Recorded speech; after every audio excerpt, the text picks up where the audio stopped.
Hello everyone. Here is a free subscribe and bell notification animation.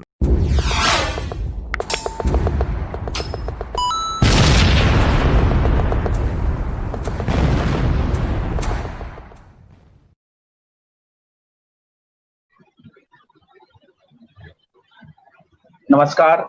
स्वदेशी आत्मनिर्भर भारत में आप सभी का स्वागत है, अभिनंदन है पूरी टीम की ओर से। और इस श्रृंखला को आगे बढ़ाते हुए 87वें पुष्प में आज हमें जिन महोदया का मार्गदर्शन मिलने वाला है, आप आदरणीय डॉक्टर मेघा शाह जी हैं।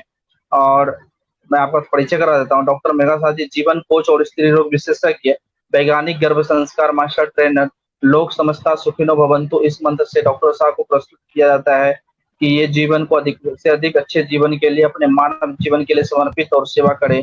आप एक सफल स्त्री रोग विशेषज्ञ, गर्भ संस्कार कोच, एक माँ, पत्नी और बेटी हैं।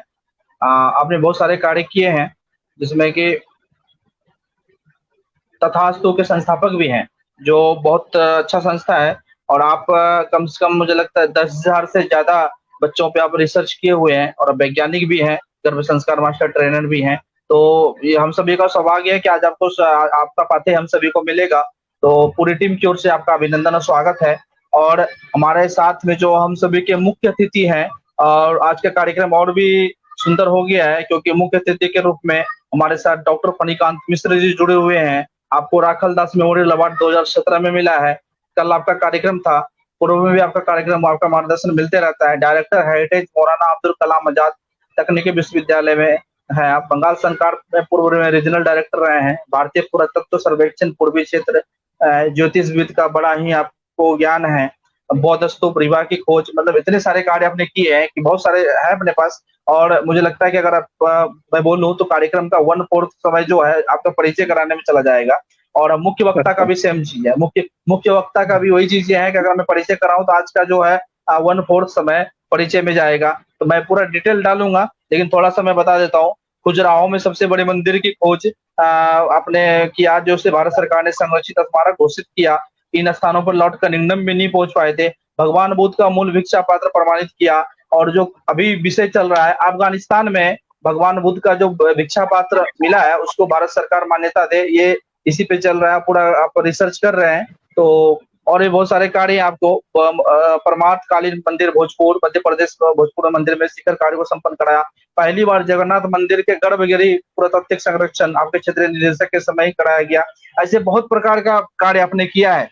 तो पूरी टीम की ओर से आज हमारे मुख्य अतिथि का भी अभिनंदन और स्वागत। खास करके मुख्य वक्ता आज जिसका पाते हम सभी को मिलेगा, तो पूरी टीम की ओर से आपका स्वागत, अभिनंदन है। नमस्कार। और सबसे पहले मनीष जी और पनिकन जी सर, आप दोनों का बहुत बहुत आभार। साथ में ही आपके साथ जुड़े बहुत सारे साथी मित्र जो सब मिलके ये आत्मनिर्भर भारत का ये अभियान पूरे दिल से चला रहे हैं, उन सबका मैं बहुत ही आभार व्यक्त करती हूँ और स्पेशली धन्यवाद देती हूँ। और यहाँ पे जो लोग अभी हमारे साथ जुड़े हैं वो सबका भी मैं स्वागत करती हूँ। और आपने मुझे मेरी बात यहाँ पे प्रस्तुत करने का जो मौका दिया उसके लिए मैं बहुत दिल से आपको शुक्रिया कहती हूँ।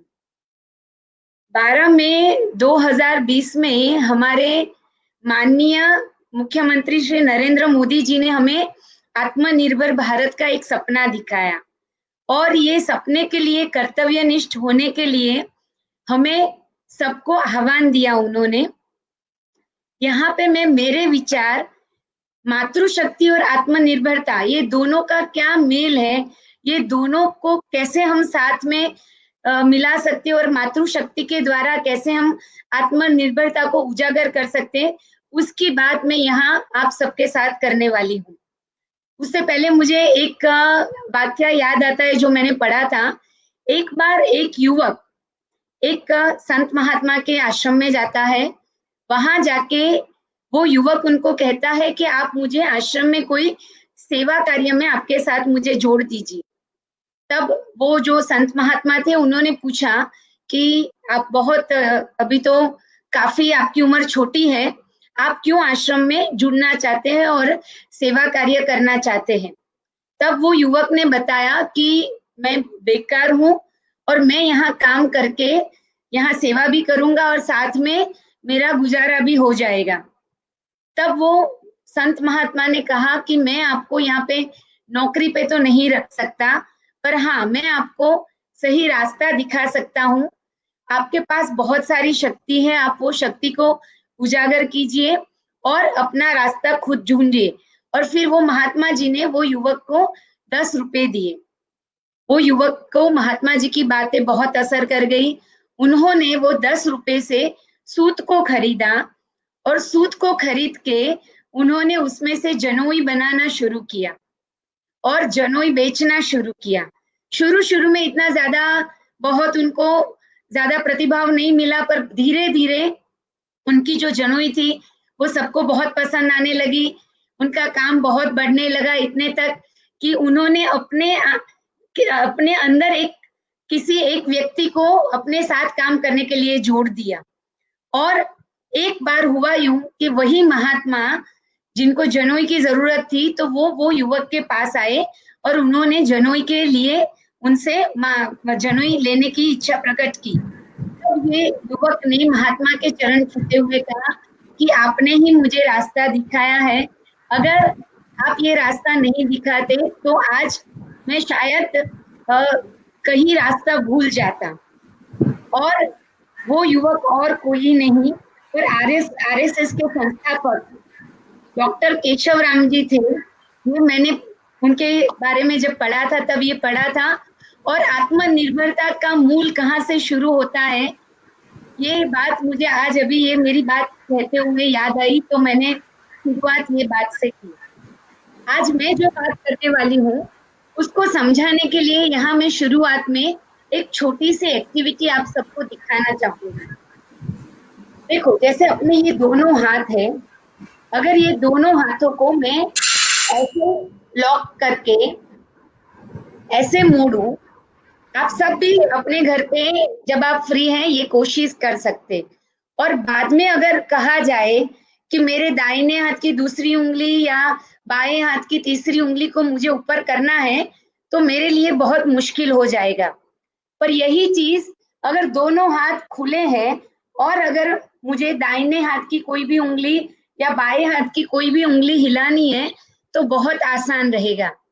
पहली बार जब हम कर रहे थे तो मुश्किल था, क्योंकि उस तरह से हमें आदत नहीं थी, वो कुछ नया था। आज मैं भी यहाँ पे जो बात करने वाली हूँ वो कुछ नहीं है, जो भी रूटीन होता है उससे कुछ अलग बात मैं करने वाली हूँ। जब हम आत्मनिर्भरता की बात करते हैं तो मैं मेरे जो विचार है वो आप लोगों के साथ पहले तो शेयर करना चाहूंगी कि आत्मनिर्भरता मतलब कोई विदेशी थोड़ी चीजों को मना करना, या तो कोई थोड़ी सी ऐप को बंद करना, थोड़ी चीजों की आयातें बंद करना, सिर्फ इतने से आत्मनिर्भरता नहीं आएगी। आत्मनिर्भरता वस्तुओं से नहीं है, आत्मनिर्भरता विचारों से है। जब तक हम विचारों से आत्मनिर्भर नहीं होंगे तब तक वस्तुओं से आत्मनिर्भर होना मुश्किल है। तो मुझे लगता है कि आत्मनिर्भर भारत बनाने के लिए दो बहुत महत्वपूर्ण जरूरतें हमारी है। पहले तो एक ऐसा इंसान, हर कोई भारतवासी ऐसा हो जिसके अंदर देशाभिमान और देशभक्ति इतना ज्यादा हो कि विदेश की चीज चाहे थोड़ी सस्ती भी हो, चाहे थोड़ी ज्यादा टिकाऊ भी हो, तो भी उसका मन वो चीजें लेने के लिए नहीं माने। वो सिर्फ और सिर्फ अपने देश की अपनी ही चीजों के लिए, सिर्फ कोई मुहिम के तरह नहीं, पर अपने दिल से नैसर्गिक तौर पे स्वभावगत रूप से वो अपने ही देश की जो चीजें हैं उसके प्रति अपने देशाभिमान से आकर्षित हो। यहाँ पे मुझे एक इंसिडेंस याद आता है। स्वामी रामतीर्थ जी एक बार जापान गए थे। वहां पे वो ट्रेन में सफर कर रहे थे। उस वक्त उनका उस दिन उपवास था, तो वो फलाहार पे थे, सिर्फ फलों का वो भोजन कर सकते थे। एक स्टेशन आया तो उन्होंने स्टेशन पे देखा कि अगर कोई फल मिल जाए तो मैं फलों को लेता हूँ, पर उनको कोई फल दिखाई नहीं दिए वहां पे। तो ऐसे ही उनके मुंह से शब्द निकल पड़े कि शायद जापान फलों के मामले में बहुत गरीब है। अब उनका ये बोलना था, सामने एक युवान था, वो ट्रेन से उतरा, दौड़ के फलों की टोकरी लेके आया और उसने स्वामी रामतीर्थ जी को फलों की टोकरी दी। तो स्वामी जी ने उनका आभार व्यक्त किया और कहा कि इसका कितना मूल्य है, मुझे कितना मूल्य देना पड़ेगा। तब वो युवान ने कहा, नहीं, ये एक छोटी सी भेंट है, इसका कोई भी मूल्य आपको देने की जरूरत नहीं है। तो स्वामी रामतीर्थ जी ने कहा कि नहीं, ऐसे बिना मूल्य के तो मैं फलों की टोकरियां नहीं ले सकता, आप मुझे इसका जो भी मूल्य है बताइए, तो मैं उसको ग्रहण करूंगा। तब वो युवान ने कहा कि अगर आपको इसका कोई भी मूल्य देना है तो आप मुझे बस इतना मूल्य दीजिए, आप जब अपने देश जाए तो अपने देश में कभी भी ऐसा मत बोलना कि जापान फलों के मामले में गरीब है। ये एक सामान्य युवान के अंदर भी अपने देश के प्रति इतनी ममत थी, इतना अभिमान था। ये अभिमान हमारे हर भारतीय के अंदर आना आत्मनिर्भर भारत के लिए बहुत जरूरी है, ऐसा मुझे लगता है। और दूसरा, अगर हम प्रैक्टिकली देखें तो मुझे लगता है कि विदेशी चीजें ज्यादा लोग इसलिए पसंद करते हैं क्योंकि वो काफी सरल होती है, वो काफी सस्ती भी होती है, और उसको जो जमाने की जरूरियातें होती हैं उसके आधार पे वो काफी उपयोग करने में सहूलियत भरी होती है। तो हमें भी हमारे यहाँ ऐसी बुद्धि प्रतिभाएं खिलानी पड़ेगी जो ऐसी बहुत सारे आविष्कार कर सके, और एक ऐसा वातावरण भी सर्जित करना पड़ेगा कि ये सारी बुद्धि प्रतिभाएं निखर सके और ऐसे ही आविष्कार हमारे देश में भी हो, ताकि हमारे यहाँ भी बहुत सारे ऐसे उपकरण बने, बहुत सारी ऐसी चीजें बने जो बहुत ही सहूलियत भरी हो और काफी यूज करने में यूजर फ्रेंडली, जिसे हम कहते हैं, ऐसी हो। अब ये दोनों चीजें आप सोच रहे होगे, मातृशक्ति और इसको क्या लेना देना। मेरा विषय तो है मातृशक्ति और आत्मनिर्भरता, और मैं बातें कुछ और कर रही हूँ। बिल्कुल ऐसा नहीं है, मैं बहुत सोच समझ के ये बात कर रही हूँ। देखो, ये जो मैंने आपको कहा, ये जो बदलाव है ना, ये कोई क्रांति नहीं है, ये उत्क्रांति है। कोई भी क्रांति से ये बदलाव शायद पॉसिबल नहीं होगा, पर उत्क्रांति से ये बदलाव हो सकता है। मूलभूत जो बदलाव एक इंसान में, एक भारतवासी में होना चाहिए, और ये कर सकती है भारत की हर माँ। मैं यहाँ पे शिवाजी के साथ मेरे गर्भ संस्कार का जो भी मेरे पास जो भी ज्ञान है उसकी बात करने के लिए शुरुआत शिवाजी से करना चाहूंगी। माता जीजाबाई, जब वो गर्भवती थी, बहुत ही मुश्किल दौर से गुजर रही थी। शाहजहां जी ने पूरे निजाम के ऊपर उन्होंने हमला बोल दिया था, और उस वक्त में हिंदुत्व से भरे अपने विचारों से और विठोबा जी ने जो उन्हें प्रेरणा दी थी, उसके आधार पे माता जीजाबाई ने मन ही मन तय किया था कि मेरा जो संतान आएगा वो हिंदुत्व और हिंदू स्वतंत्रता को जागृत करेगा, वो मुगलों के सामने लड़ेगा। और उसी तरीके से उन्होंने अपने गर्भ में जो संतान पल रहा था उसकी उसी तरीके से उन्होंने परवरिश की, वही संस्कार सिंचन किया, और उसी वजह से जो संतान आया वो इतने महान शिवाजी महाराज, जिन्होंने हमारे देश में स्वतंत्रता लाने के लिए बहुत बड़ी लड़ाई जीती, एक युग को बदला।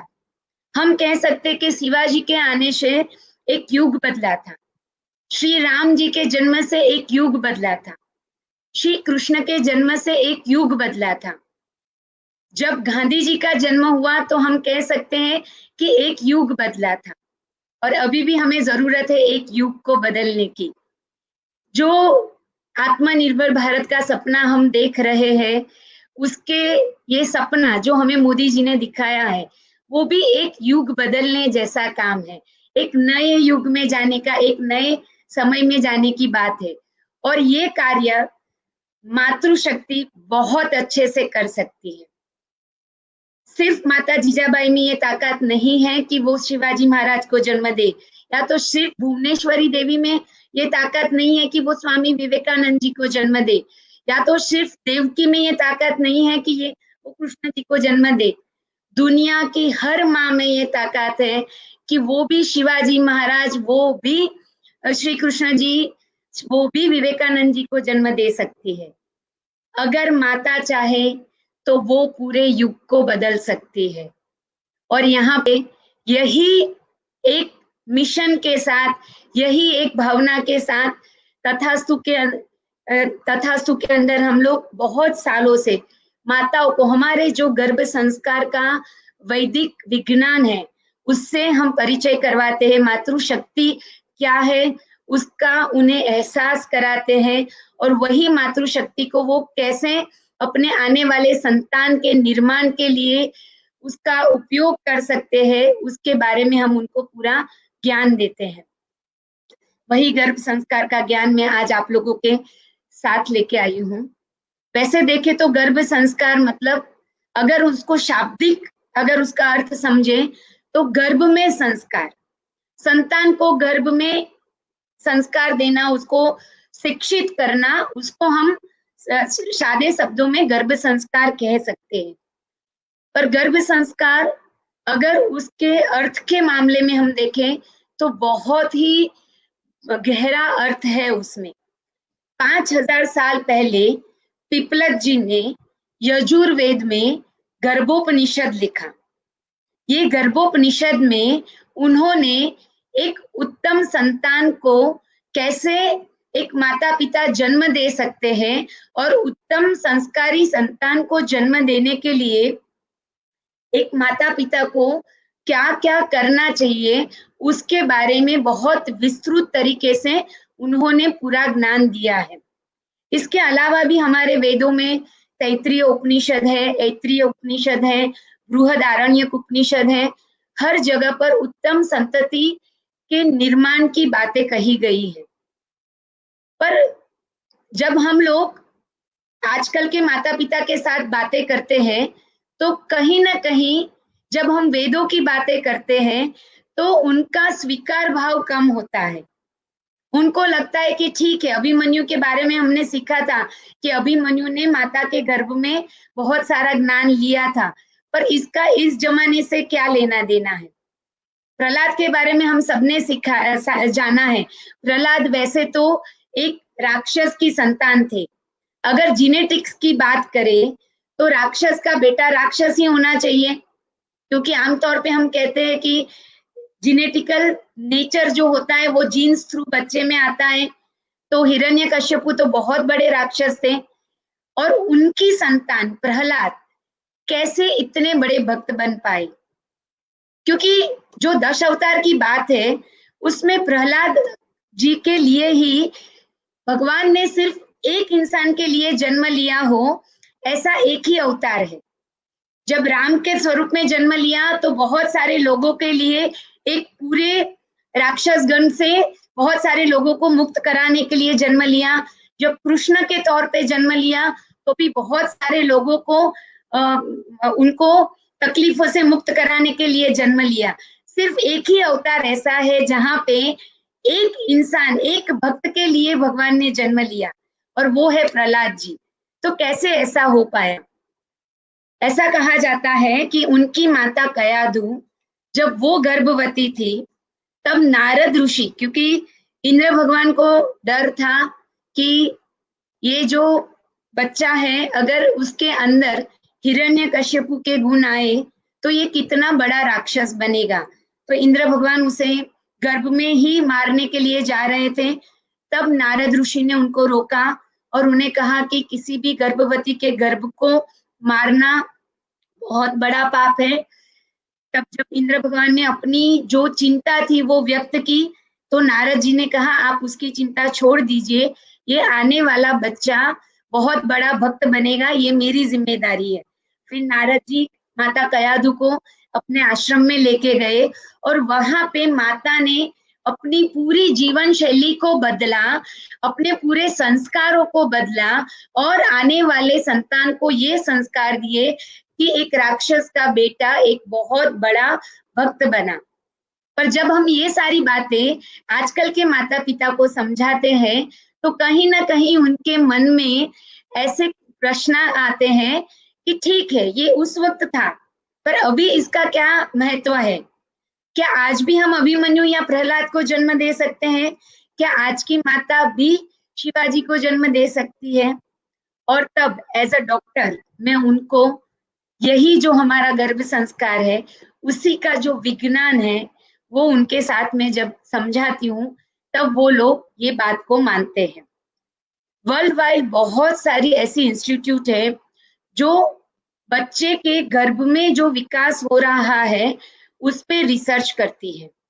जैसे कि आपा करके इंस्टीट्यूट है कनाडा में, association of prenatal and perinatal psychology and health करके, जिसमें दुनिया भर के डॉक्टर्स एंड दुनिया भर के साइकोलॉजिस्ट, गायनिकोलॉजिस्ट जुड़े हुए हैं। वो लोग एक बच्चे के गर्भ के अंदर जो विकास होता है और जो भी परिबल है जो उसके विकास में असर करते हैं, उसके ऊपर रिसर्च करते हैं। मैं भी वो आपा इंस्टीट्यूट की मेंबर हूँ। इसके अलावा भी वर्ल्ड हेल्थ ऑर्गेनाइजेशन है, वो भी काफी रिसर्च करता है। और ये सारे रिसर्च जो वर्ल्ड वाइड हो रहे हैं, इन्होंने भी ये प्रूव किया है कि एक बच्चे का 80% जो विकास है वो माँ के गर्भ में हो जाता है। और सिर्फ शारीरिक विकास की बात यहाँ पे नहीं है, सारी माताओं शारीरिक होता है तो उसके लिए तो सारी माताएं अच्छा खाना लेना, या तो डॉक्टर्स को दिखाना, या जो दवाइयाँ दी जाती है वो लेना, ये सब कुछ करती ही है। पर मेडिकल साइंस एंड हमारे गर्भ संस्कार का वैदिक ज्ञान भी कहता है कि बच्चे का बौद्धिक विकास, बच्चे का सामाजिक विकास, बच्चे का भावनात्मक विकास और बच्चे का आध्यात्मिक विकास, ये सब कुछ भी माँ के गर्भ में बन जाता है। जैसे हम हमेशा कहते हैं ना कि प्राण और प्रकृति साथ में जाते हैं। एक इंसान जब जन्म लेता है तो एक स्वभाव के साथ एक प्रकृति के साथ जन्म लेता है। तो ये जो प्राण और प्रकृति की हम बात करते हैं, ये जो प्रकृति, ये जो स्वभाव है, वो इंसान के जो संस्कार है उसकी हम बात करते हैं। और वो संस्कार जो है, वो जो माँ के गर्भ में जो संस्कार मिलते हैं वो जीवन भर चलते हैं। और वो जो संस्कार है उसको बदलना बहुत मुश्किल होता है। यहाँ पे मैं आप लोगों के साथ एक इंसिडेंट शेयर करना चाहूंगी। एक बहुत बड़े डॉक्टर है, हिप्नोथेरेपिस्ट है। वो उन बहुत सारे लोगों को ऐसे ही स्टेज पे बुला के हिप्नोटाइज कर देते थे। एक बार उनका डॉक्टर्स के लिए शो था, उन्होंने बहुत सारे डॉक्टर्स को वो शो में इनवाइट किया था। बहुत बड़े कार्डियोलॉजिस्ट और प्लास्टिक सर्जन और सर्जन, न्यूरो सर्जन, बहुत वेल नोन डॉक्टर्स वो शो में थे। उन्होंने एक दो डॉक्टर्स को स्टेज पे बुलाया, हिप्नोटाइज किया। किसी डॉक्टर को बोला बच्चे की तरह क्राउल करो, और इतने बड़े फेमस डॉक्टर बच्चे की तरह स्टेज पे क्राउल करने लगे। फिर किसी दूसरे डॉक्टर को बुलाया, उसे हिप्नोटाइज किया, उसको कहा गया आप बच्चे की तरह रो, और इतने बड़े वेल नोन डॉक्टर हिप्नोटाइज होने के बाद जोर जोर से रोने लगे। किसी और डॉक्टर को बोला बंदर की तरह कूदो, वो स्टेज पे बंदर की तरह कूदने लगे। अब ये सब देख के एक डॉक्टर ने उनको पूछा कि अगर आप हिप्नोटाइज करके इतने बड़े डॉक्टर्स के साथ ये सब कुछ करवा सकते हो, तो क्या आप किसी स्त्री को हिप्नोटाइज करके उसको अपने कपड़े निकलवाने के लिए भी आप उनको तैयार कर सकते हो क्या? और तब वो डॉक्टर ने जो जवाब दिया, उन्होंने कहा कि मैं किसी को भी हिप्नोटाइज करके उसके बिहेवियर, उसके वर्तन को तो बदल सकता हूँ, पर उसके संस्कारों को नहीं बदल सकता। और सबके सामने कपड़े नहीं निकालना वो स्त्री का संस्कार है, तो स्त्री संस्कारों को नहीं बदलेगी। तो संस्कार ये होते हैं, चाहे आप इंसान को हिप्नोटाइज भी कर लो तो भी उसके संस्कारों को आप नहीं बदल सकते। और ये संस्कार एक बच्चे को, एक इंसान को देने के लिए सबसे बड़ा जिसका हाथ होता है वो एक माता का होता है। माता गर्भ में अपने संतान को ऐसे संस्कार दे सकती है जो संस्कार से वो पूरे युग को बदल सकता है। और ये सिर्फ वेदों की बात नहीं है, हमें कई बार लगता है, क्योंकि आजकल हम सब बुद्धिजीवी हैं, तो बहुत सारे प्रश्न हमारे मन में आते हैं और आने भी चाहिए, क्योंकि कोई भी ज्ञान को बिना सोचे समझे सिर्फ किसी ने कहा इसीलिए उसको मानना और उसको फॉलो करना ये सही नहीं है। तो मैं तो खुद, क्योंकि मैं खुद मेडिकल स्टूडेंट हूँ, डॉक्टर हूँ, तो विज्ञान की फील्ड से जुड़ी हुई हूँ, तो मैं तो हमेशा चाहती हूँ कि कोई भी ज्ञान है उसको पहले परखा जाए, उसको पहले पूरी तरह से उसकी सत्यता को अच्छे से परख के उसको फिर हमारे जीवन में उतारा जाए। तो गर्भ संस्कार का जो विज्ञान है वो कैसे काम करता है। बच्चा जब माँ के गर्भ में होता है तो बहुत सारे रिसर्च ने कुछ चीजें प्रूव की है। पहले बच्चा जब 4 महीने का होता है तब से वो गर्भ में सब कुछ सुनता है। उसकी माता जो उससे बात करती है वो भी वो सुनता है, अगर पिता उससे बात करते हैं तो वो भी वो सुनता है, और आसपास जो भी आवाजें आती है वो सारी आवाजों को बच्चा सुनता है, और वो जो कुछ सुनता है उसको वो अपने मन में रख कर उसके ऊपर से निष्कर्ष लेकर धीरे धीरे अपने स्वभाव को वो तैयार करता है। क्योंकि बच्चा भले अंदर शब्दों को ना समझ सके, वो टोन को समझता है। जब उससे कोई भी बात की जाती है तो वो बात प्यार से की जाती है या गुस्से से की जाती है, वो सारे भाव को वो बच्चा अंदर महसूस कर पाता है। तो उसको जो भी वातावरण मिलता है वही वातावरण को बच्चा जाने अनजाने अपने अंदर लेता है और उसके आधार पे अपना स्वभाव बनाना शुरू करता है। दूसरी एक बहुत महत्वपूर्ण बात है, माँ जो भी सोचती है वो सारी सोच बच्चे तक पहुंचती है। बच्चा भी माँ के शरीर का अंग है। जैसे मैं यहाँ पे आपको बहुत सीधी भाषा में समझाऊं, अगर आप कोई डर वाली बात सोचते हो, कोई भी डर के बारे में आप सोचते हो, तो आपके पूरे शरीर में बदलाव आता है। आपके हार्ट बीट्स बढ़ जाते हैं, आपकी सांसें फूलने लगती है, आपका जो ब्लड सर्कुलेशन है वो बढ़ने लगता है। सिर्फ सोचने से भी आपके अंदर वो सारे बदलाव आते हैं आपके शरीर में, क्योंकि हमारा जो ब्रेन है वो एक तरह के केमिकल्स निकालता है जो हमारे पूरे शरीर के अंदर बदलाव को क्रिएट करते हैं। अब यही जो केमिकल्स है वो बच्चे तक भी पहुंचते हैं, क्योंकि बच्चा माँ के साथ गर्भनाल से जुड़ा हुआ है। हम सबको पता है कि बच्चे को जो भी पोषण मिलता है वो माँ के द्वारा गर्भनाल थ्रू मिलता है। बच्चा जो ऑक्सीजन उसको चाहिए वो भी गर्भनाल थ्रू रहता है, वो अंदर तो खुद सांस लेता नहीं है। उसका जो भी कार्बन डाइऑक्साइड होता है वो बाहर निकलता है, वो गर्भनाल थ्रू निकलता है। तो माँ के साथ वो पूरी तरह से जुड़ा हुआ होता है। ये हमारे वेदों में या हमारे बड़े बुजुर्ग हमेशा हमें कहते हैं कि बच्चा माँ के सारे भाव को समझता है, सारे विचारों को समझता है। पर ये मैं आपको विज्ञान के तरीके से समझा रही हूँ कि जब भी माँ कोई भी विचार को जब वो लेगी, वो विचार से अगर वो खुश होगी या तो वो दुखी होगी, वो सारे जो विचार हैं वो एक तरह के केमिकल्स माँ के शरीर में बनाएंगे, माँ के शरीर को असर करेंगे। यही केमिकल गर्भनाल थ्रू बच्चे तक जाके बच्चे को भी असर करेंगे।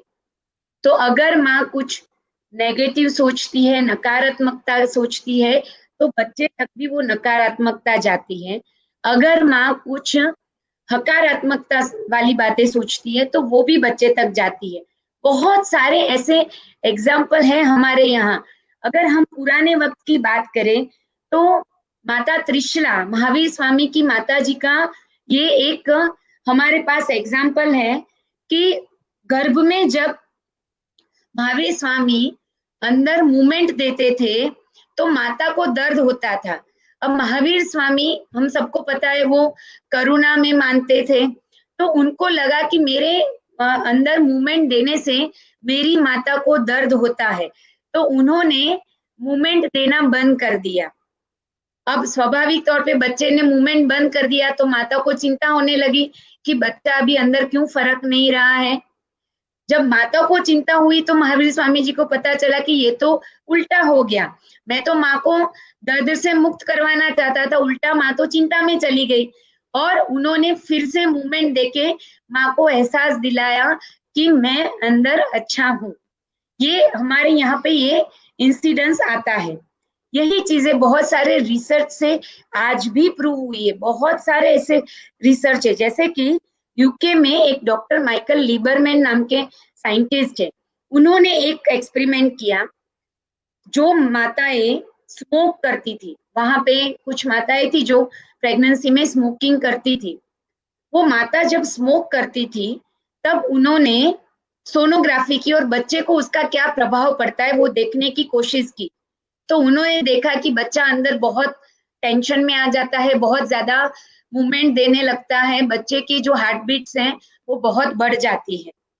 अब दूसरे चरण में उन्होंने क्या किया कि माता को स्मोकिंग नहीं करना है, माता को सिर्फ सोचना है स्मोकिंग के बारे में, और उस वक्त बच्चे के अंदर क्या असर होता है वो उन्होंने सोनोग्राफी से देखने की कोशिश की। और उन्होंने पाया कि तब भी बच्चे के अंदर वही असर होती थी, मतलब कि माँ जब स्मोक करती थी और जो असर होती थी वही असर माँ जब स्मोकिंग के बारे में सोचती थी तब भी बच्चे को हो रही थी। बच्चे की हार्ट बीट्स बढ़ गए, बच्चे ने बहुत ज्यादा एक्सेसिव मूवमेंट देना शुरू कर दिया।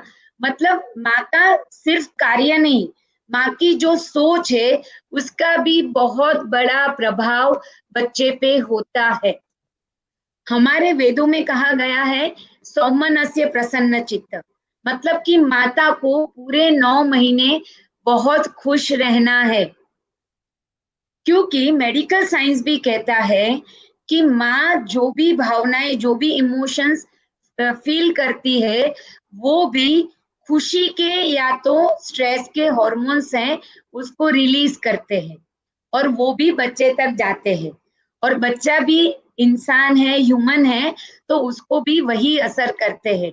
मतलब कि अगर माँ चिंता में है, तनाव में है, तो बच्चा भी अंदर चिंता और तनाव को महसूस करता है और उसके अंदर भी ऐसे ही बदलाव आते हैं। उसकी वजह से उसका विकास कम हो जाता है, उसकी मानसिक जो बुद्धि क्षमता है उसको असर होती है, उसको बहुत सारे साइकोलॉजिकल प्रॉब्लम्स आने के चांसेस होते हैं। डॉक्टर स्टॉट नाम के एक बहुत बड़े रिसर्चर थे, उन्होंने जब सेकंड वर्ल्ड वॉर हुआ उस वक्त 1300 स्त्रियों पे अभ्यास किया और उन्होंने एक बहुत अच्छी रिसर्च की। उस वक्त जो ऐसी गर्भवती माताएं थी जिनके हस्बैंड युद्ध में गए हुए थे, वो माताओं पे उन्होंने अभ्यास किया। अब ये जो माताएं थी उसमें 2 तरह की माताएं थी। एक माता जो बच्चे को लेके नेगेटिव थी, उसको लग रहा था कि मेरे पति तो अभी युद्ध में चले गए, पता नहीं वो वापस आएंगे नहीं आएंगे, मैं अकेले कैसे ये बच्चे को बड़ा करूंगी, इतनी बड़ी जिम्मेदारी मेरे पे आ गई है, कैसे मैं इसको बड़ा कर पाऊंगी। तो वो तनाव में रहती थी, बच्चे के प्रति नकारात्मक उनका वलन था। और दूसरी तरह की माताएं थी जो बच्चे को लेके बहुत हकारात्मक थी। परिस्थिति तो वही थी, मतलब कि उनके भी सारे हस्बैंड पति जो थे वो तो युद्ध में थे, पर वो सोच रही थी कि मेरे हस्बैंड भले युद्ध में गए हैं पर मेरे पास बच्चा तो है, इसके सहारे मैं जिंदगी जी सकती हूँ, अगर कल को कुछ भी हुआ तो मैं अकेली नहीं पड़ूंगी, मेरे पास मेरा बच्चा तो है। तो उनके पास एक हकारात्मक वलन था बच्चे को लेके। अब डॉक्टर स्टोट ने ऐसी 1300 स्त्रियों पे अभ्यास किया और उन्होंने साबित किया कि जो माताएं बच्चे को लेके नकारात्मक थी, वो सारी माताएं जो थी उनके बच्चों को फिजिकली और मेंटली कोई ना कोई क्षति होने के चांसेस 237% हाई हुए। मतलब या तो उनको कोई मानसिक बीमारी जैसे डिप्रेशन या स्किज़ोफ्रेनिया ऐसी कोई बीमारियां हुई, या शारीरिक तौर पे उनको कुछ ना कुछ तकलीफें हुई। और जो माताएं बच्चों को लेके हकारात्मक थी, वो बच्चों को कोई तकलीफ नहीं हुई, वो बिल्कुल नॉर्मल और हेल्दी बच्चे हुए।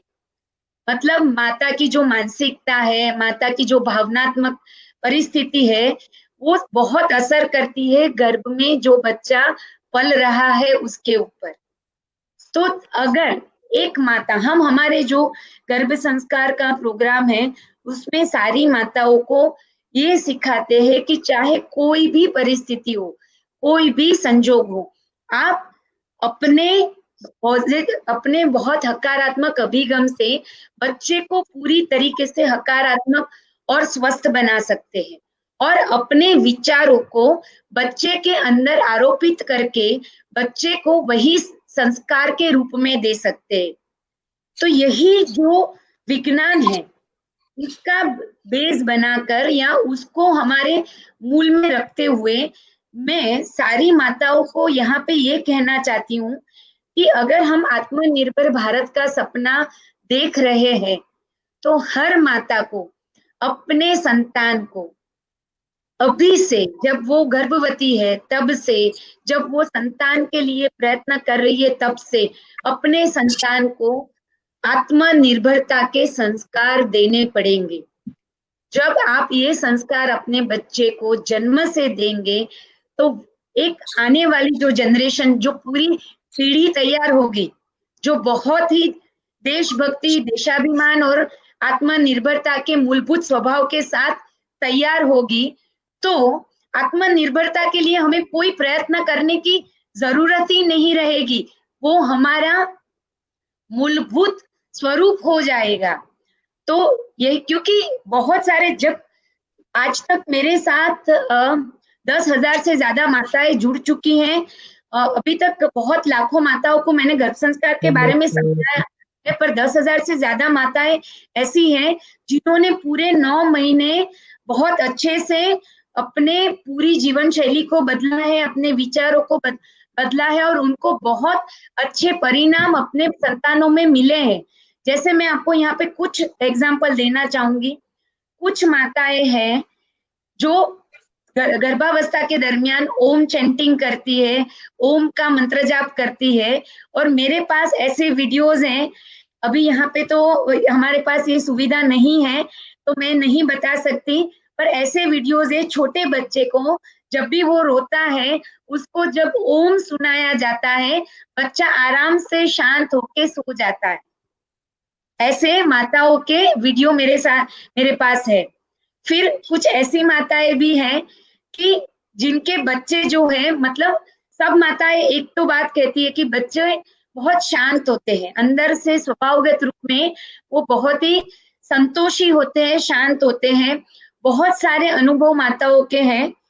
जैसे एक माता ने अभी 2 दिन पहले मेरे से बात की थी, ऐसे ही बात हो रही थी, तो उन्होंने कहा कि मेरा बेटा 1.5 साल का है, और वो जब 1 साल का था तब मतलब 1 साल का तब था, तब जन्माष्टमी, हमारे घर में हम लोग जन्माष्टमी मनाते हैं, तो जन्माष्टमी का उपवास हम सबने रखा था। 1 साल का बच्चा, मैंने ऐसे ही बेटे को कहा कि बेटा आज जन्माष्टमी है, सबको उपवास रखना है, और वो बेटे ने पूरे दिन उपवास रखा। उन्होंने कहा कि मेरे घर में लोगों ने बोला कि नहीं, बच्चे को भूखा नहीं रख सकते, तो मैंने कितनी बार बच्चे को खाना देने की कोशिश की, पर बच्चे ने नहीं खाया। फिर उन्होंने कहा रात को 12 बजे हम लोगों ने कृष्ण जन्म सेलिब्रेट किया था, तो केक लाए थे हम लोग, और केक हमने काटा था। मेरे बच्चे को केक बहुत पसंद है, पर वो भी उसने रात को नहीं खाया, और दूसरे दिन सुबह उसने सारा खाना जो भी हमने दिया वो खाया। अब 1 साल का बच्चा इतना समझ सके, जैसे 1.5 साल के 2 साल के बच्चे नियमित रूप से भगवान की पूजा करते हैं, जो भी भगवान को वो मानते हैं उनकी पूजा करना, उसकी अर्चना करना करते हैं। ये सारे जो संस्कार अभी से बच्चे को हम दे सकते हैं। ऐसे बहुत सारे अनुभव हमारे साथ बहुत सारी माताएं अपने अनुभव हमारे साथ कहती है। और इसमें कोई भी मतलब जब हम सुनते हैं कई बार हमें लगता है कि ये कुछ चमत्कार जैसा है, पर ये कोई चमत्कार नहीं है, ये पूरा विज्ञान है। आप अभी से बच्चे के अंदर वही उसके जो उसका थॉट सेंटर बन रहा है, जो उसका इमोशनल सेंटर बन रहा है, उसको आप अपने विचारों से, अपनी भावनाओं से, अपनी प्रवृत्तियों से उस तरह से उसको बना सकते हैं कि जो भी आप चाहते हो वो बच्चे का मूलभूत संस्कार बन जाता है। तो यही जो विज्ञान है उसका उपयोग करने की एक गुजारिश सब माताओं को करने के लिए, ये जो मुझे प्लेटफॉर्म मिला उसका मैंने उपयोग में करना चाहती थी। सभी माताओं को कहना चाहती थी कि अपने आने वाले भारत को एक महान भारत बनाने के लिए एक युग नया जो शुरू हुआ है, वो युग को और भी महान युग बनाने के लिए हम सब माताओं को अपनी मातृशक्ति जो है वो मातृशक्ति को फिर से उजागर करना पड़ेगा। और यही जो शक्ति है, क्योंकि ये मेरा खुद का स्वानुभव है, मेरे दोनों बच्चों में मैंने गर्भ संस्कार किया था। पूरे 9 महीने मैंने बहुत अच्छे से सारी चीजों पे मैंने ध्यान दिया था, और उसका एक छोटा सा परिणाम मैं आप लोगों के साथ मेरा खुद का अनुभव बताना चाहूंगी। मेरे बच्चे पढ़ाई में बहुत अच्छे, बहुत संस्कारी, ये सबके बच्चे होते हैं। मेरी बेटी जो है वो अभी एक गुजराती मूवी है हेलारो करके, जिसको नेशनल अवार्ड मिला है, अगर आपको पता हो। उसमें 12 एक्ट्रेसेस को नेशनल रजत कमल अवार्ड मिला। उसमें एक मेरी बेटी भी थी, वो 21 साल की है अभी, 21 ईयर्स की है, और उसको ये अवार्ड मिला। तो ये लेवल तक वो अपनी लाइफ में पहुंची है। पर मैं यहाँ जो आप लोगों को बताना चाहती हूँ वो उसके स्वभाव की बात बताना चाहती हूँ, उसके उम्दा इंसान होने के जो संस्कार है उसकी बात, एक छोटा सा इंसिडेंस कहना चाहती हूँ। क्योंकि बचपन से वो बहुत कुछ करती है, बहुत सीरियल्स एंड मूवी में आती है, तो बहुत लोग उसको काफी मतलब मिलने आते हैं, उसके ऑटोग्राफ लेते हैं, सब कुछ है, फिर भी वो बहुत डाउन टू अर्थ है।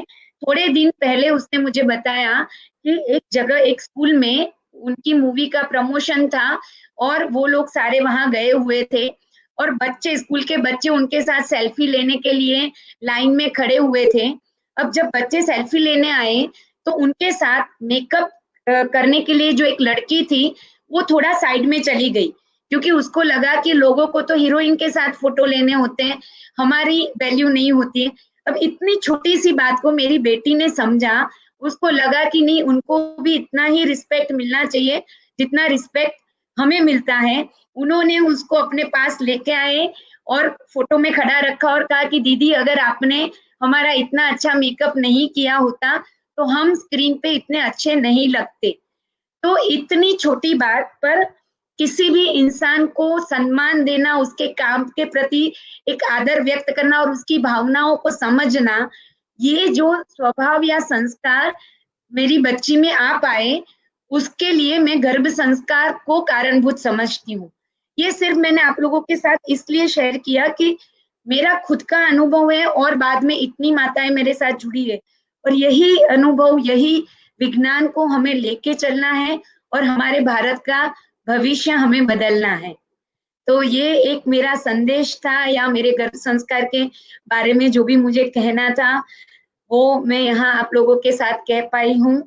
और मनीष जी, अगर मुझे इजाजत हो 2 मिनट की, तो मैं मेरी एक कविता जो सारी माताओं को मैं कहना चाहती हूँ वो मैं यहाँ पे व्यक्त करना चाहूंगी, अगर समय की इजाजत है तो। जी जी, बिल्कुल बिल्कुल, आप करें, बिल्कुल जी। क्योंकि ये जो कविता है वो थोड़ा आज के संदर्भ में है। आज कोरोना का वक्त है, सब लोग कहीं ना कहीं परेशान हैं और माताएं भी बहुत परेशान होती हैं। तो ये एक संदेश कविता के रूप में मैंने सबके लिए एक कविता मेरी मैं यहाँ कहना चाहूंगी। मुश्किलें तो आनी है, ये तो सबकी कहानी है। मुश्किलें तो आनी है, ये तो सबकी कहानी है। रख हौसला हरदम बुलंद, रख हौसला हरदम बुलंद, गर तेरे दिल ने ठानी है। मुश्किलें तो आनी है, कब तक सोचेगा औरों की, कब तक सोचेगा औरों की, सबने कुछ तो कही सुनानी है, सबने कुछ तो कही सुनानी है। बहुत हुआ अब तो कर ले, बहुत हुआ अब तो कर ले, जो तेरी अपनी मनमानी है, मुश्किलें तो आनी है। क्या लाया था जो खोएगा, क्या लाया था जो खोएगा, सुना नहीं दुनिया तो फानी है। कौन आएगा खुद ही संभल, कौन आएगा खुद ही संभल, यहाँ सबकी आंखों में पानी है। कारवा हो ना हो तू चला चल, कारवा हो ना हो तू चला चल, एक दिन मंजिल मिल जानी है। सुकून से गुजरे वो आखिरी पल, सुकून से गुजरे वो आखिरी पल, यही कोशिश तो जिंदगानी है। नमस्कार। बहुत ही सुंदर, बहुत ही अद्भुत और सुंदर पाठ्य आज हम सभी को सुनने के लिए मिला है डॉक्टर मेघा शाह जी के द्वारा। कहा जाता है यत्र नार्यस्तु पूज्यन्ते रमन्ते तत्र देवता, यत्रे तास्त्रो न पूज्यन्ते सर्वास्त्र त्राम त्राम क्रिया। मतलब जिस स्कूल में नारियों की पूजा अर्थात सत्कार होता है, उस स्कूल में दिव्य गुण, दिव्य भोग और उत्तम संतान होते हैं। और जिस स्कूल में स्त्रियों की पूजा नहीं होती, वहां जानो उनकी सब क्रिया निष्फल रहती है। तो और सबसे बड़ी बात कार्यक्रम की है कि आज हमारे साथ 2 मातृशक्ति जुड़ी हुई हैं, तो और भी कार्यक्रम सुंदर हो गया है। मैं एक हमारे साथ रंजना झा जी भी जुड़ी हुई हैं। आपका भी स्वागत अभिनंदन आज के कार्यक्रम में। साहित्यकार एवं वरिष्ठ समाज सेवी हैं, सेविका हैं आप, बेटी बचाओ बेटी पढ़ाओ सह संयोजक पूर्वांचल मोर्चा दिल्ली प्रदेश। ठीक है, और मैं आज के मुख्य अतिथि डॉक्टर फणिकांत मिश्र जी को आमंत्रित करूंगा। समय तो ज्यादा नहीं है, लेकिन 5-7 मिनट में अपने कुछ बिंदु को रखें आप। आदरणीय डॉक्टर फणिकांत मिश्र जी। धन्यवाद मनीष जी। आप तो जैसा जानते हैं कि मैं एक पुरातत्ववेत्ता हूं और मैं जमीन के नीचे की चीजों को खोजता हूं और उनके इतिहास बनाता हूं। मैंने 38 वर्ष से यही किया है। लेकिन मुझे आज ये डॉक्टर साहब की जो इतनी ज्ञानवर्धक जो इन्होंने व्याख्यान दिया, उससे ऐसा पता चला कि डॉक्टर लोग भी जमीन के नीचे नहीं तो गर्भ में जो स्थित अंश जो शुरू हुआ है, जो मनुष्य का भ्रूण शुरू हुआ है, उसका जीवन कैसे गर्भ में बनेगा, इसका इन्होंने बहुत अच्छा चित्रण किया है, बहुत ही सुंदर चित्रण किया है। और इन्होंने एक तरह से जो आज हम लोगों की विषय है कि आत्मनिर्भर भारत होगा, आत्मनिर्भर भारत देखेंगे, तो ये आदमी सोचता है कि आत्मनिर्भर भारत कैसे होगा। लेकिन जो इन्होंने बताया है वो बहुत सही। मैं डॉक्टर मेघा जी को बताता हूं कि इनकी जो विचारधारा और जो इन्होंने साइंटिफिक अन्वेषण किया, इन्होंने सोनोग्राफी करके भी देखा। सोनोग्राफी में यदि कोई ये सोचता है कि हमको आत्महत्या करना है तो उसका क्या रिपोर्ट आता है, और कोई ये सोचता है कि हमें कल भगवान की पूजा करना है, उसका क्या रिपोर्ट आता है। और 1 वर्ष के बच्चे को यदि ये कह दिया कि आज तुम भी व्रत करो, और वो 1 वर्ष का बच्चा कैसे व्रत करता है, ये सहज भाव से, मैंने तो अपने 38 वर्ष में ऐसा अच्छा व्याख्यान नहीं सुना था।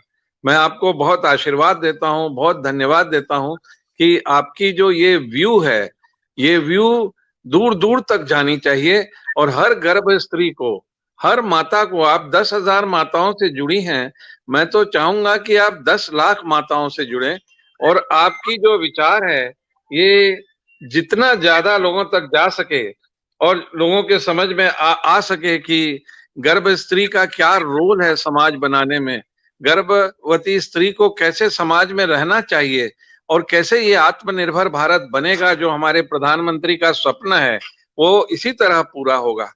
मेरा पुनः आपसे यह निवेदन है कि इस प्रचार प्रसार को और बढ़ाइए, और आपके ज्ञान का समृद्धि, आपके ज्ञान के बारे में जितने ज्यादा लोगों के पास ये बात जा पाए, क्योंकि सबसे ज्यादा जरूरी है गर्भ में जब बच्चा रहता है तब उसका लालन पालन संस्कार कैसे हम देते हैं। और इस बात को न केवल इंडियन बल्कि फॉरेन में भी मैंने देखा कि मेरी विदेशों में चर्चा होती है, तो विदेशों में वो क्या करते हैं कि जब उनकी घर में कोई प्रेग्नेंट होता है तो उसको वो कोशिश करते हैं कि जितना ज्यादा से ज्यादा हम उसको लाभ दे सकें, उसको हम हेल्प कर सकें, उसको हम ऐसा भोजन दे सकें जिससे कि उसको किसी तरह की कष्ट ना हो। और इससे भी आगे जाइए आपको मैं एक और बहुत अच्छी उदाहरण देता हूं। आप लोग जानते होंगे कि जब बाघिन गर्भवती होती है तो बाघ बाघिन के पास नहीं जाता है। बाघिन जो ही गर्भवती हो जाती है तो बाघ का ड्यूटी ये होता है कि वो पहरेदारी करे और एक एरिया में वो घूमता रहता है, ये देखता रहता है कि हमारे बाघिन के पास अभी कोई ऐसा कोई क्षति करने तो नहीं जा रहा है, कोई नुकसान पहुंचाने तो नहीं जा रहा है, कोई उसको टेंशन देने तो नहीं जा रहा है। ये बड़ी गूढ़ बात मैं बता रहा हूं आपको। मैंने इस पे गौर किया कि बाघ इतना बड़ा जानवर, इस तरह के विचार क्यों हैं। लेकिन जब तक बाघिन गर्भवती होती है, बाघ पूरी कोशिश करता है कि बाघिन के मन में ये आए कि हमारा संरक्षक इस एरिया में बैठा हुआ है और एक अच्छे संस्कार उसके दिमाग में आ रहे हैं। जानवर है वो, एक अच्छा विचार उसको आ रहा है कि मेरा जो रक्षक है वो मेरी पूरी रक्षा कर रहा है।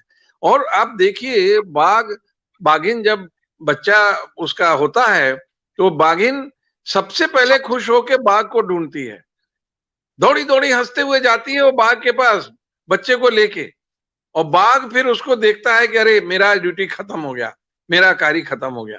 तो आपकी जो सिद्धांत है, ये सिद्धांत पर आप इस पर भी गौर कीजिएगा, ये बहुत बड़ी बात है जो मैं आपको बता रहा हूँ। इवन आप जानवरों में भी देखेंगे, मैंने देखा जैसे पेट डॉग्स होते हैं, पेट डॉग्स के जब बच्चे होते हैं तो उसकी माँ का आप भाव देखिए।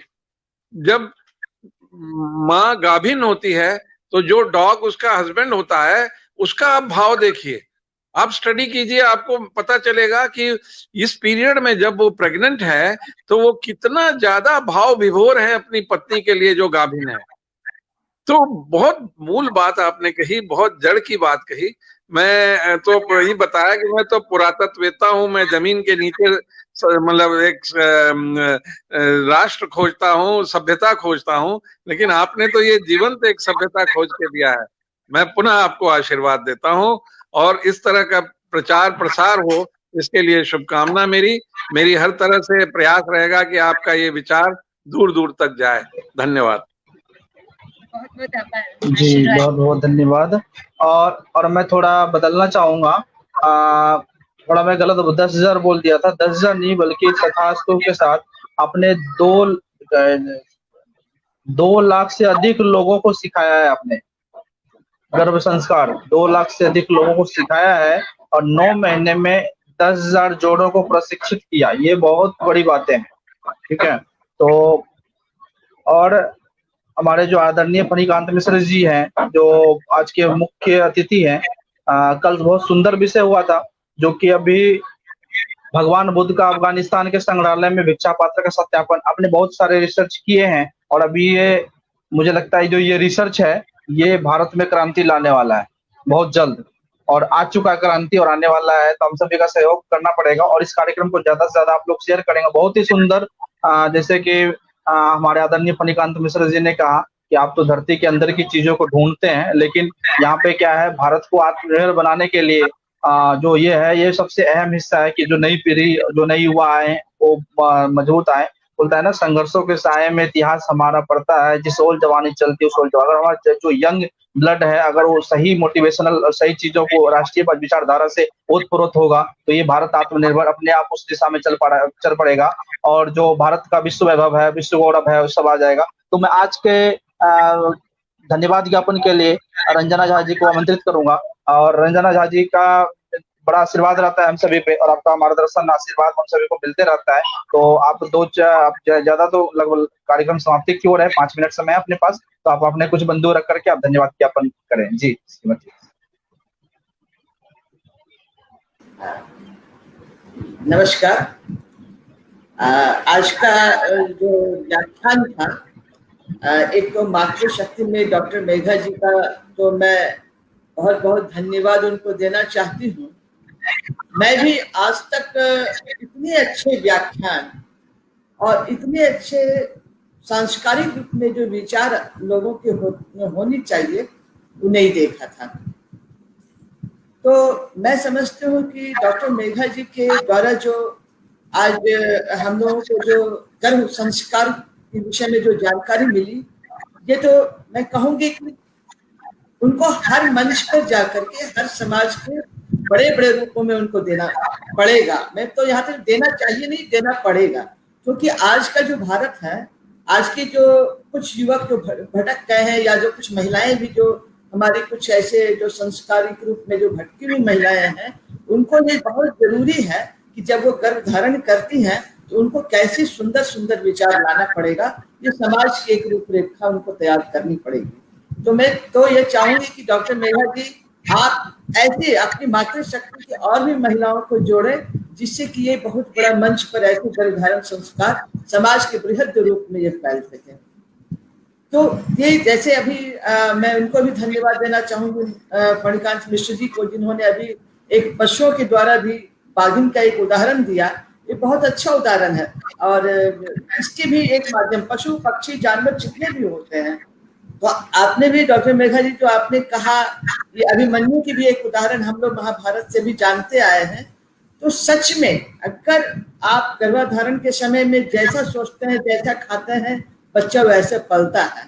तो इसको कैसे हम लोग इसको प्लेटफॉर्म, तो एक छोटा सा प्लेटफॉर्म था, मैं तो कहूंगी कि इसको बाहर निकाल करके आत्म भारत जो आपने सपना देखा है, जो मोदी जी ने सपना देखा और सबको देख रहे हैं, तो मातृशक्ति के माध्यम से ये महिला आत्मनिर्भर भारत का जो योगदान होना चाहिए वो गर्भ धारण संस्कार के लिए एक विश्व के तौर पर हो, विश्व स्तरीय वैश्विक स्तर पर होना चाहिए, ताकि जो हमारा समाज या वैश्विक स्तर पर जो इतना कुंठित हो गया है, या आने वाले बच्चे भी अब इतने गुस्से वाले हो गए हैं, उसको शांत और संस्कारित देने के लिए जो ये आपका माध्यम है मुझे बहुत पसंद आया। मैं तो कहूँगी इसको अब बहुत सारे प्लेटफॉर्म पे ये जाना चाहिए, प्रचार प्रसार अच्छा होना चाहिए।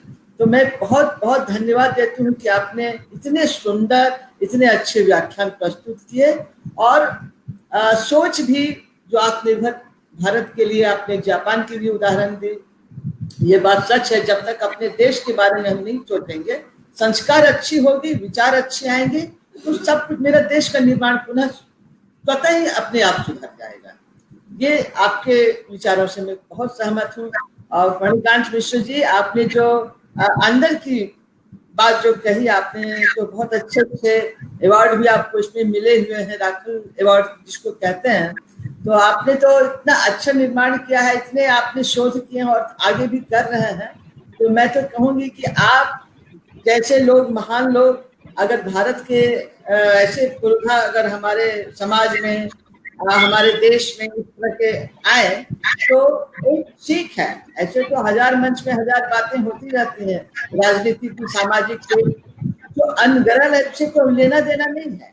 लेकिन आज जो हमने अपने कानों से सुना, वो लगा कि हाँ, ये अगर ये वैश्विक तौर पर आप लोगों को इस तरह की विचारधारा अगर बड़े मंच पर आती है, तो एक जो भारत का सपना लोगों का होगा बहुत सुंदर, महिलाओं के लिए भी, पुरुषों के लिए भी, युवाओं के लिए भी, बच्चों के लिए भी, तो एक अच्छा प्लेटफॉर्म जाएगा और भारत का सुंदर निर्माण हो सकता है।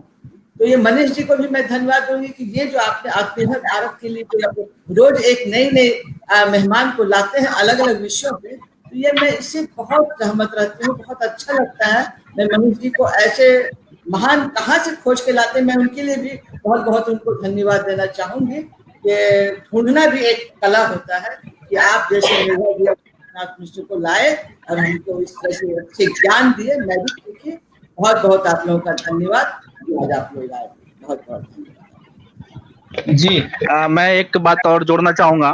हमारी दीदी रंजना झा जी, जैसे आपने डॉक्टर मेघा जी ने अपने सुपुत्री के बारे में बताया कि ऐसे संस्कार करके वहां पे लगा कि जब वो चल रहा था एक ऑडिशन, तो उसमें इस प्रकार से, तो मैं बताऊंगा दीदी के बारे में, ऐसे मुझे मंच पे शेयर नहीं करना चाहिए बातें, तो दीदी ने क्या है एक किडनी अपना दान किया है और अपने भाई को दिया है, क्योंकि आज के डेट में ना मैं देखा हूँ बहुत सारे लोगों को जहाँ जरूरत पड़ता है वहाँ अपने लिए कुछ भी नहीं देता, मतलब अपनों को भी देना नहीं चाहता। जब बात होती है जान देने की तो कोई किसी को नहीं देता, लेकिन हमारी दीदी रंजना झा जी इस प्रकार से की है। तो रियली में आप जो कार्य कर रहे हैं डॉक्टर मेघा शाह जी, उस कार्य पे जरूर रंजना झा जी और दिख रहा है। लेकिन आज के इतने सुंदर व्याख्यान के लिए मैं कैलाश विश्वनाथ जी का धन्यवाद करूंगा, क्योंकि कैलाश विश्वनाथ जी की वजह से हम सभी को ये सुंदर और इतना अद्भुत व्याख्यान सुनने को मिला। अगर शायद कैलाश विश्वनाथ शर्मा जी से बात या संपर्क नहीं होता तो शायद नहीं सुन पाते, इतने सुंदर व्याख्यान से हम लोग वंचित रह जाते। और मुझे लगता है कि अभी तक जितना भी व्याख्यान हुआ उसमें गर्भ संस्कार भी पहला व्याख्यान है और बहुत सुंदर।